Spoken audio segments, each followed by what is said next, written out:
नफरत बुरी है न पालो इसे, नफरत बुरी है न पालो इसे, दिलों में है कलिश निकालो इसे, न तेरा न मेरा न इसका न उसका, ये वतन है हम सब का संभालो इसे।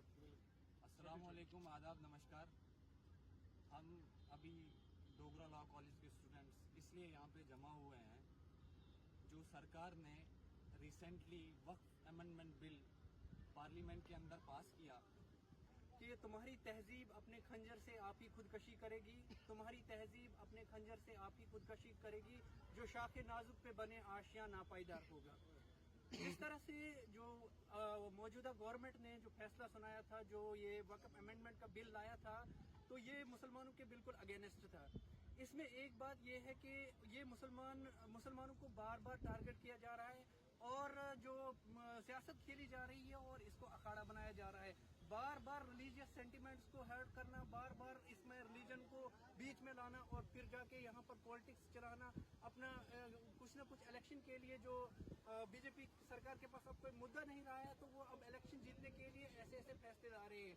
हम वक्त की गवर्नमेंट से और हमें जो बाबा साहेब अम्बेडकर के कानून जो संविधान है उस पर पूरा भरोसा है कि जो भी फैसला आएगा वो इंशाल्लाह हमारे ही पक्ष में आएगा और बिल्कुल इससे जो तामीर और तरक्की की जो राय है वो बिल्कुल बरकरार रहनी चाहिए, ना कि ये ऐसे बिल लाएं जिससे मुसलमानों के जो सेंटिमेंट्स हर्ट होंगे और वो उनको रोड पे लाना चाहते हैं।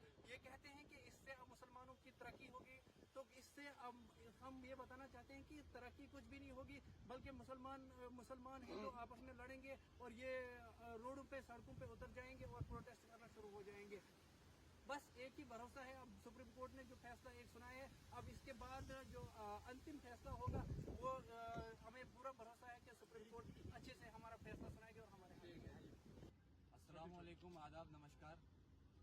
हम अभी डोगरा लॉ कॉलेज के स्टूडेंट्स इसलिए यहाँ पे जमा हुए हैं, जो सरकार ने रिसेंटली वक्फ अमेंडमेंट बिल पार्लियामेंट के अंदर पास किया, जो कि हमारे मुसलमान कम्युनिटी को टारगेट किया जा रहा है। सेकुलरिज्म के नाम पे, डेवलपमेंट के नाम पे सरकार बार बार कहती है कि मुस्लिम कम्युनिटी को डेवलपमेंट की जरूरत है। मैं सरकार से ये पूछना चाहता हूँ, मुस्लिम कम्युनिटी के अंदर क्यों डेवलपमेंट की जरूरत है? हिंदू कम्युनिटी के अंदर क्यों नहीं है? सिख कम्युनिटी के अंदर क्यों नहीं है? सिर्फ इंडिया के अंदर मुस्लिम क्यों टारगेट हुए जा रहे हैं डेवलपमेंट के नाम पे?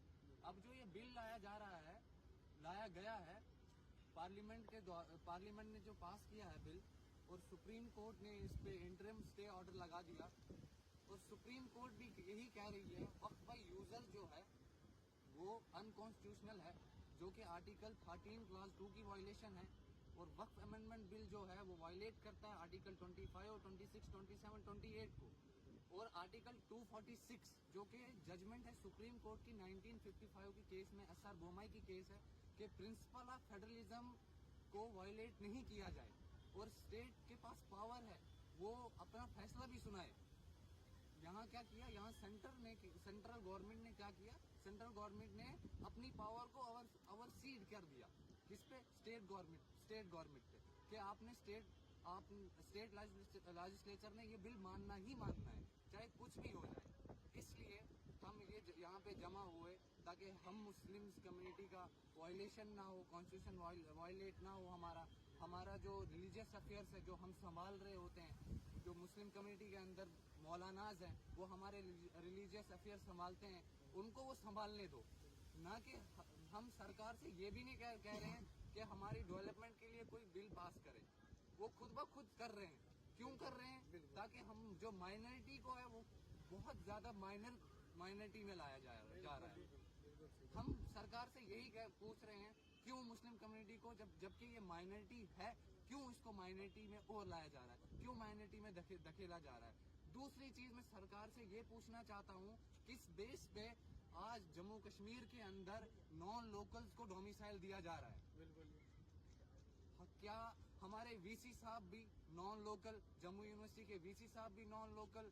हमारे कल को 10 साल के बाद हम देखेंगे कि जम्मू कश्मीर के अंदर भी चीफ मिनिस्टर बिहार का होगा, यूपी का होगा, और जम्मू कश्मीर में भी जो आज यूपी की हालत है वही हम 10 साल के बाद भी हम वो जम्मू कश्मीर के अंदर देखेंगे। हम जम्मू कश्मीर को पुरअमन स्टेट मानते हैं और रखना भी चाहते हैं। अब सेंट्रल गवर्नमेंट ये कर रही है कि मुस्लिम कम्युनिटी को रोड्स पे ला रही है, प्रोटेस्ट करवा रही है, ये कम्युनलिज्म फैला रही है, नफरत फैला रही है, जबकि भारत जो है हमारा एक खूबसूरत देश है। एक मजे की बात यह है, खूबसूरत देश क्यों है, यहाँ इत्तेहाद से लोग रहते हैं, मुस्लिम, सिख, ईसाई सब भाई। अब बीजेपी सरकार क्या कर रही है, बीजेपी सरकार ये कर रही है कि नफरत फैला रही है, हिंदू मुस्लिम कर रही है, मुस्लिम कम्युनिटी में हेट फैला रही है, हिंदू के लिए हिंदू कम्युनिटी के लिए मुस्लिम कम्युनिटी को हेट फैला रही है। किसके लिए? वोट्स के लिए।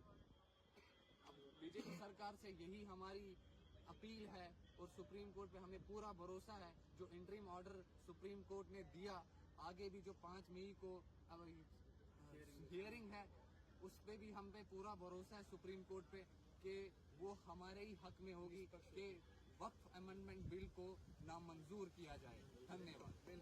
देखिए, आज हम सब यहाँ पे खड़े हैं और हमारा यहाँ पे खड़ा होने का सिर्फ एक ही मकसद है कि जिस तरह से ये जो सेंट्रल गवर्नमेंट है, इसने एक ऐसा कानून जिसको हम काला कानून बोलेंगे, जिसने लाया है पार्लियामेंट में और इसको पार्लियामेंट ने पास किया, ये अनकॉन्स्टिट्यूशनल और कोई भी इसका कॉन्स्टिट्यूशन के साथ कोई ताल्लुक नहीं है इस कानून का। और जिसमें खासकर हम बात करना चाहते हैं कि वक्फ अमेंडमेंट जो इन्होंने बिल लाया है, इसमें मुसलमानों की खासकर ये ऐसा कानून है कि जिस कम्युनिटी के लिए लाया है वही सड़कों पे लोग आ गए हैं, वही बोल रहे हैं कि हमें कोई ज़रूरत नहीं है इसकी, इसको आप वापस लेके जाओ। और रही बात इसकी, इससे मुसलमानों के जितने भी हक हैं, आप इससे हमारी जो मस्जिदें हैं, मस्जिदों के अंदर घुसना चाहते हो। उसके बाद हमारे जितने भी मदारिस हैं, मदारिस हमारे हैं, वो अपने कब्जे में लेना चाहते हो। देखिए, ये मुसलमानों का अपना ज़ाती मसला है, ये एक रिलीजियस मैटर है, इसके अंदर हमें सरकारी मुदाखलत की कोई ज़रूरत नहीं है। और उसके बाद ये जो केस सुप्रीम कोर्ट के अंदर आ गया है, और हम सुप्रीम कोर्ट ने जिस तरह से हम लोगों के लिए इसमें खासकर जो वक्फ बाई यूजर था, वक्फ बाई यूजर को सरकार खत्म कर रही थी, सुप्रीम कोर्ट ने इसमें जो इंटरिम ऑर्डर जो जारी किया है वो खासकर हमारे लिए है, जिसमें यह है कि आप कोई भी वक्फ बाई यूजर अगर कोई प्रॉपर्टी है उस पर सरकार अपना दावा नहीं कर सकती। और उसके बाद जो डी नोटिफिकेशन है सरकार की तरफ से बार बार होती है कि नोटिफिकेशन जारी करती है सरकार। और इसमें यह है कि जो कलेक्टर है, कलेक्टर को जुडिशरी की पावर्स दी गई है कि जुडिशरी की जो पावर्स हैं वो कलेक्टर के पास है। कलेक्टर डिसाइड करेगा कि सरकार किस चीज को, कोई भी जगह है, कोई मस्जिद है, कोई मदरसा है, वहाँ पे कलेक्टर कहेगा कि यहाँ पे मस्जिद है, ये सरकार की जमीन है। देखो, जो कलेक्टर है वो तो एक अपॉइंटेड बंदा है, ये सरकार की तरफ से होता है। और हम कैसे मान लें किसी जगह पे कोई भी किसी सरकारी बंदा जाएगा, वो क्लेम करेगा कि ये मस्जिद वाली जगह मेरी है, कलेक्टर तो जाहिर सी बात है कि उसी की सपोर्ट करेगा वहाँ पे। इसीलिए ये जो कानून है बिल्कुल ये काला कानून हम इसको बोलेंगे, मुसलमानों के लिए है। और हमें पूरी उम्मीद है कि सुप्रीम कोर्ट इसमें कॉन्स्टिट्यूशनल के हिसाब से पहले भी फैसले करती आ रही है और अब भी कॉन्स्टिट्यूशन के हिसाब से फैसले करेगी।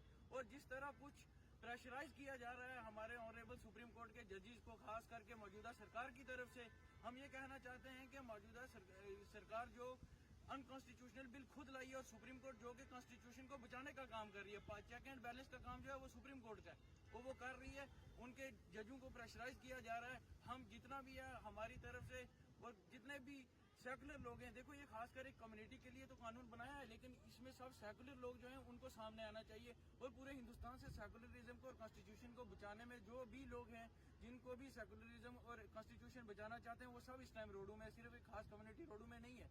लिहाजा इसलिए हम सुप्रीम कोर्ट के साथ जितना भी शाना बिछाना, सुप्रीम कोर्ट कॉन्स्टिट्यूशन के हिसाब से अपनी जजमेंट दे। और इस तरह से छुटवैये नेता जो आके सुप्रीम कोर्ट के जजेस को डरा रहे हैं, हमें इस पे भी खासकर हम सोचते हैं कि सुप्रीम कोर्ट को चाहिए कि इन